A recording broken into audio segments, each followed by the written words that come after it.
টানা বর্ষণ, ভূমিধস আর আকস্মিক প্লাবনে পাকিস্তান এখন এক মহাবিপর্যয়ের নাম, যেখানে প্রতিদিনই বাড়ছে মৃতের সংখ্যা আর পরিবেশ ভারী হয়ে উঠেছে হাজারো মানুষের কান্না আর আহাজারিতে।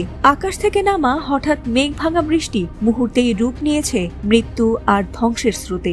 চারদিকে এখন শুধুই লাশের সারি, ভেসে যাওয়া ঘরবাড়ি আর পানিবন্দী অসহায় মানুষের আর্তনাদ। ইতোমধ্যেই সেখানে প্রাণ হারিয়েছেন অন্তত 650 জন মানুষ, যাদের মধ্যে রয়েছে শিশু, নারী আর বৃদ্ধ। আহত হয়েছেন হাজার হাজার মানুষ, আর গৃহহীন হয়ে খোলা আকাশের নিচে মানবেতর দিন কাটাচ্ছেন অগণিত পরিবার। সোমবার এক প্রতিবেদনে এ তথ্য জানিয়েছে জিও নিউজ।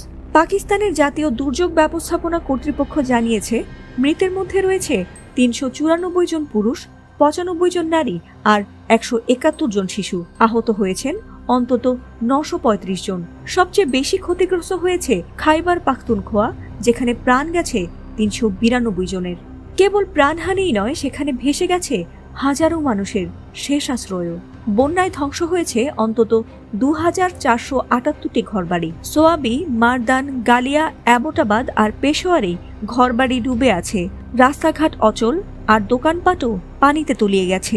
এমনকি গালিয়াতে ভূমিধসেরও খবর পাওয়া গেছে।